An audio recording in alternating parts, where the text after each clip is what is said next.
Hello everybody, I am the Indoor Adventurer. You are watching Simple and Keen, and today we are going to be discussing the concept of player agency and what that means not only for you as a storyteller or dungeon master, but what it also means to your players.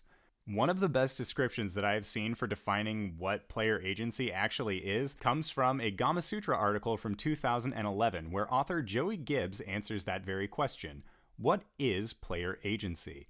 Player agency describes the ability of a player to interact meaningfully within the game world. More than simple action feedback interactivity, agency refers to knowing actions taken by the player that result in significant changes within the world. While this idea is certainly prominent in an interactive medium such as video games, we can also see different forms of player agency in both tabletop and board games. In the previously mentioned article by Gibbs, it goes on at length about how chess is actually a game that displays player agency through its simplistic game world. Every piece on the board has a defined structure within the game, which allows the action feedback interactivity, and thinking tactically about your pieces and where they go would be making significant changes to the state of the game world. In an article published in The Guardian in 2015, Keith Stewart goes so far as to say that even the simplistic action of turning on a game console exhibits player agency as the player receives immediate feedback based on their decisions. And while I don't necessarily agree with what Stewart is saying in regards to player agency, he does provide an example more befitting of our chosen medium, tabletop gaming. If there is choice, competition, or just a physical action involved,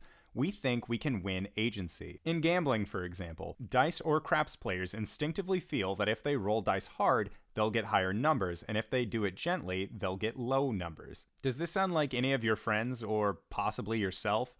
With rituals of getting new dice when starting a new character, using a dice jail to house dice that you feel have betrayed you, or perhaps there is a specific way that you throw your dice to ensure that you have favorable results. In almost every one of the groups that I have played in, I have personally witnessed the practice of these superstitions and have taken part of the rituals myself, only to find that my new dice have betrayed me in the same way as the previous ones had. The primary difference between these ideas on player agency is actually quite simple, that being the concept of a game world. When looking at the example by Stewart, he has based his concept of player agency on the idea of a player demonstrating control over aspects relating to the game, but not within the confines of the game itself. While in tabletop gaming, there is still that sense of player agency outside of the game world in the form of dice, most of the choices and decisions that we make are going to be made within the game itself. In the popularized Dungeons & Dragons 5th edition rule set, players were introduced to a more streamlined form of agency, with players now being able to pick backgrounds that gave them bonus skills and abilities they wouldn't be able to get otherwise. The class and subclass system then provides the tools to create a truly unique experience for players, with supplementary books such as Volo's Guide to Monsters or Xanathar's Guide to Everything adding in even more potential background options, as well as new player races and subclasses to choose from. Do you want to be a druid who is also a pirate? Well, maybe as part of your background, you first noticed your druidic powers when you were captured out at sea, and the rats on board helped you escape. Maybe you want to be a paladin who has pursued the criminal background, aligning yourself to the goddesses of luck and misfortune, twin sisters Tymora and Bashaba, and you aim to please your gods by flipping a coin before your actions. And the reason you were a criminal was simply due to a bad flip of the coin. Dungeons & Dragons 5th edition rewards their players for being imaginative, and that is one of the things that I love most about this game, is that from the very beginning, we as players are immediately given a sense of agency, choosing to thusly determine our fates with our dice. In this game of infinite possibility, you can do anything, you can be anyone, and you can fulfill whatever fantasy your heart desires through the actions of your character.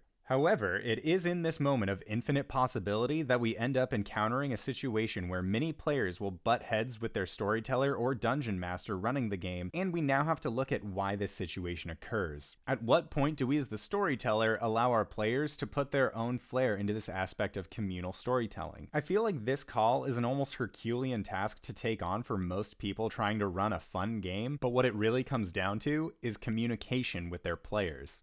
While this might seem like it would almost be self-explanatory, I still feel like there is serious room for error as you might accidentally shut down a player when it is their time to shine. One of the easiest solutions is to provide your players with a chance to describe in their own words how they slay a particular beast when they land a killing blow, or if they want to perform an action in a specific way, have them perform a skill check that would correspond with that action. Allowing your players to add their own flavor and spin on the outcome of things is a really great opportunity to get into the mindset of the players as well, as you may start to potentially notice trends that your players lean towards. For example, imagine you had a barbarian who had a tendency of grabbing whatever was nearest to them and throwing it each round of their attack. As the storyteller, you have the option to respond to their agency in kind and can possibly provide more descriptions of objects located around the room that you might think your player might want to see in the air rocketing towards the enemy. What started out as a joke from a fight at a bar might turn into a much more character-defining moment if you help cultivate the actions of your players to provide them as much agency as you can. I greatly enjoy experiencing these moments with my players because it is in that moment that I feel like we are all participating in the group narrative that helps create a positive environment for creativity that we can look back on fondly. Overall, I would say that I also have good experience with player agency in my play group, and I consider myself lucky to have had the group of friends that I do to be able to meet up once a week because of that mindset where we can enjoy the act of communal storytelling.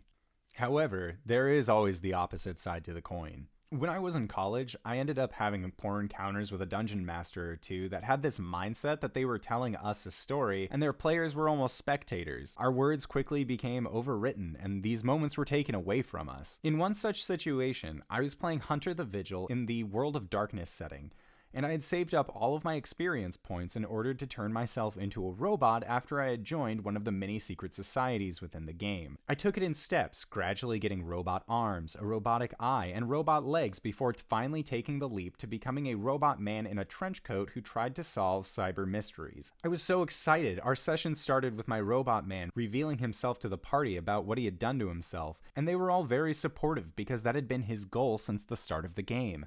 Now, our session started as any other would. We were all hanging out at our awesome secret hideout and got the lead on a mission that would turn out to be temporarily fatal for my character, as the demon we fought would make quick work of my character, who was more of a support character than the front lines fighter. My party members were able to resurrect me by stripping our demon enemy of his spirit and placing it into my body in a desperate attempt to save the life of their friend, the robot. I sat in horror as the storyteller described my metal body melting away, revealing a human who didn't even look like my character from the beginning of the game. Instead of a faceplate and robotic eyes, I had blood red eyes, black hair with a white streak, and a split personality with the very same demon that had been shoved into my body. Everything that I had worked for had gone up in flames, both literally and figuratively, and the storyteller would either speak for me or blatantly over me for the split personality. But this was directly taking away my agency as a player. Not a roll was made to determine the outcome of this event, and it wasn't long before my party members decided I was a liability. I think we should call it your grave.